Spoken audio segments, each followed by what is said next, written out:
And welcome back to Subculture After Dark. Well, we've got a very, very special guest on the phone right now. As many of you will know, Asking Alexandria are about to release their 8th studio album called Where Do We Go From Here? And we thought we would actually get Danny on the phone today to talk a little bit about this amazing album that I've actually had the chance to sit down and take a listen to overnight. So, Danny, welcome to the program. Thank you for having me. Now, mate, I've had the chance now to sit down and take a listen to this album, and it's absolutely amazing, so congratulations. Thank you very much. So, Danny, tell us a little bit about what did you guys talk about before you went in to start working on this album? Was there anything that you kind of set out to achieve with this album? Yeah, definitely. We started writing, and kind of stuff didn't feel meant to be. And I remember on one of our phone calls, I'd kind of thrown the idea out of, instead of making another Us album that's kind of us trying to just find the album that we want to hear, that's missing for us as lovers of music and listeners of music,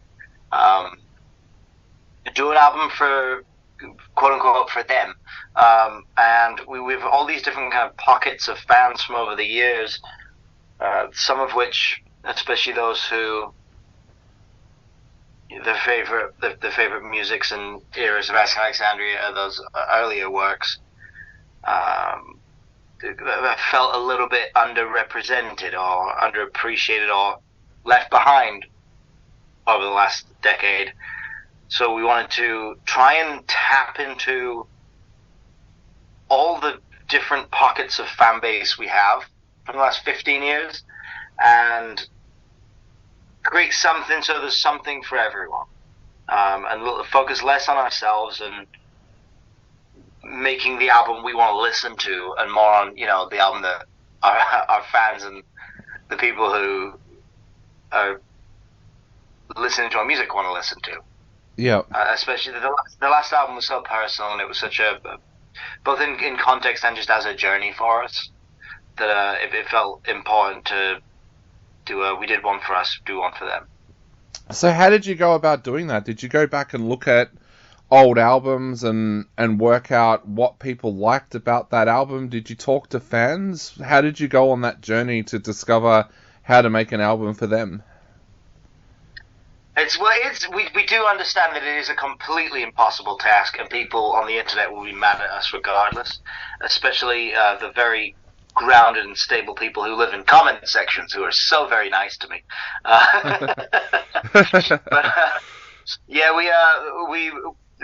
We spoke to a lot of people. I ended up calling my friend Paul Bartolome and kind of brought him into the fold to help with executing that. The heavier side of rock music isn't something I exactly have my finger on the pulse of. So it was important to me to have an ear I could reference and trust, and a mind in writing that I could trust to make sure that we were going in the right direction. So there was a lot of trust put in him, and I think he was a very key and integral part of pulling this off. Definitely. Did it change how you went about approaching each track individually as well? Did it change the writing process at all? It made it in equal parts easier and harder. This album has nothing to do with my life, or it's not writing from like a personal place or a life experience place, which makes it easier because I don't have to, talk myself off the ledge of, I don't know if I want to share that with the world. Yeah. It makes it harder because it's then, you have to come up with stuff. But, at the end of the day, we're creative, so that's part of the job. So it has its shiny parts and its shitty parts. But it definitely gave a sense of direction, which is nice. Rather than it just being a blank slate, we have boxes to fill now. So we know what the album needs. We know we need this kind of stuff. We know that we have like 4 or 5 mid tempos. We need something We need a couple faster, more upbeat and energetic to kind of fill those spots, and we need to fill all these gaps. So it's nice having that frame of reference. That definitely is an easier part. Yeah.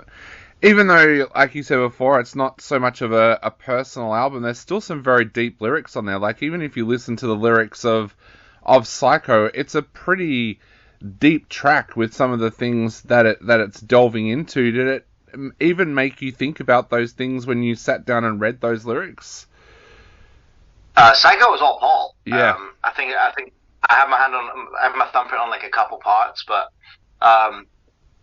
yeah, I think it was the purpose was to attempt to be a voice for the people that we've had the privilege of being a voice for the last 15 years, where it's wanted to touch on different areas of the human experience, which we kind of obviously focus on the less positive parts, but comedy's there for the fun bits. We're here for the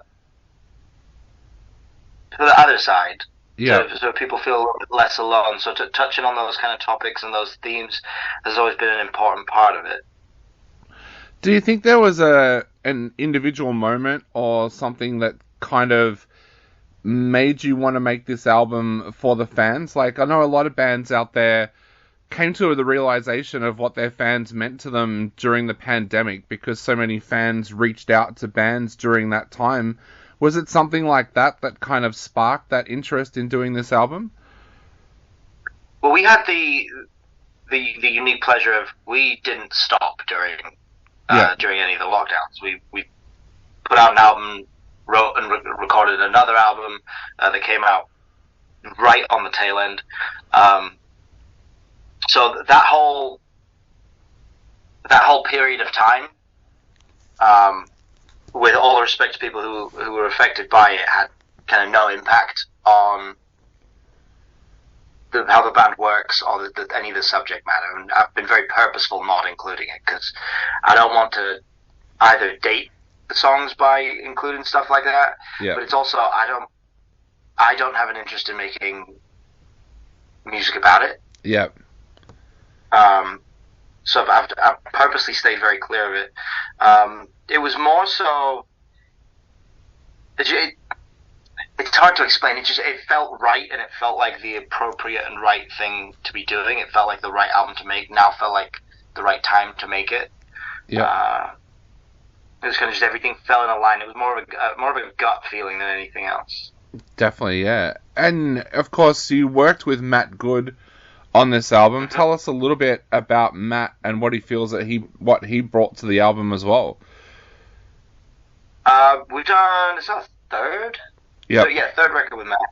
But we've been insanely close friends for the best part of the last actually more than 10 years now.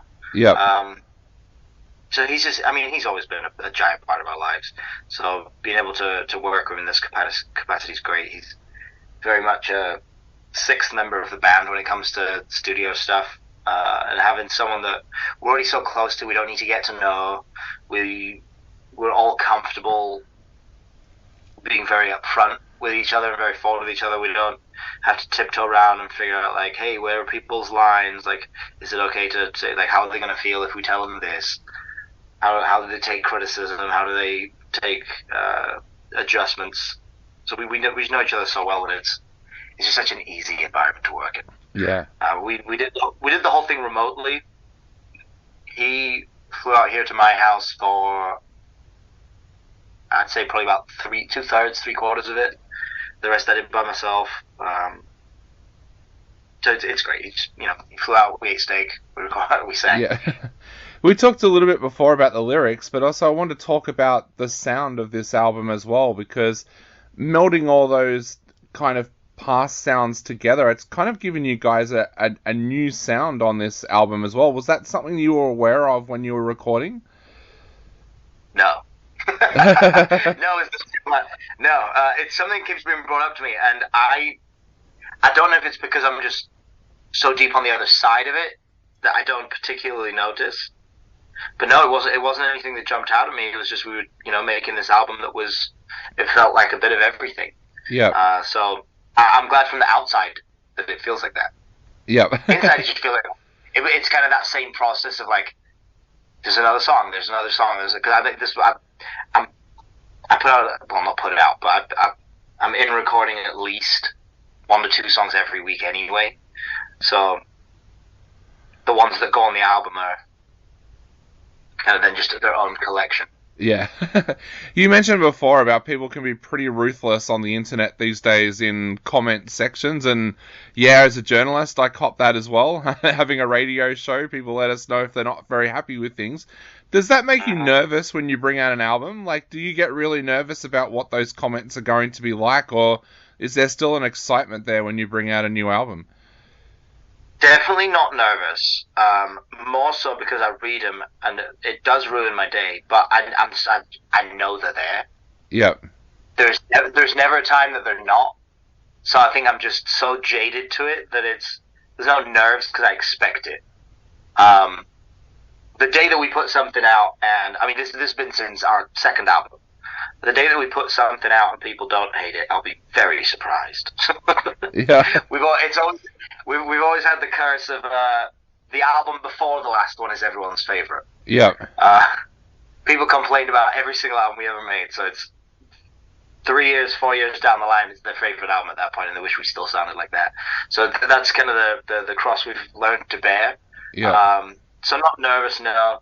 But by the same token, I don't know what it is, and it's perhaps an unfortunate thing. Perhaps it's just a part of, I'm 15 years into doing this, which there kind of isn't there isn't the excitement with releases like there used to be.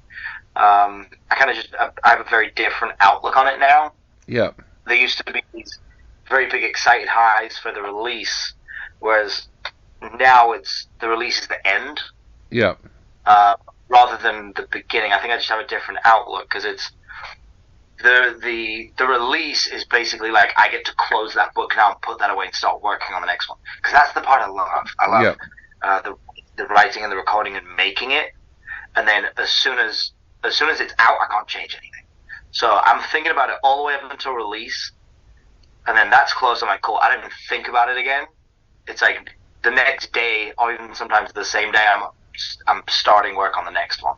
So it's like a strange handoff kind of thing, where it's a little bit like a relay race where we're finishing the album, we're handing it to the fans. So that's the end of our race now. It's the fans' turn to live with it. We've just lived with it for a year. We've lived with it for a year now, so we're working on the next one. I've already started writing the next one. This one's not even out yet. Wow. Danny, I know we are running out of time very, very quickly, and I don't want to keep you over time, so just a quick couple of questions. First of all, where to now for the band in the future? Are you looking to start touring? Is there a chance you might come back to Australia at some stage? What's next for you guys on the touring front? We just got back from Europe. Unfortunately, that got called short, but James broke his foot. So that's, I think, 3 in a row that we've had to cancel early due to injuries and illness.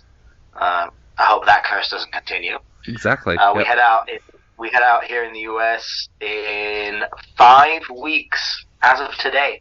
I haven't got any word on Australia yet. I know that it's long overdue.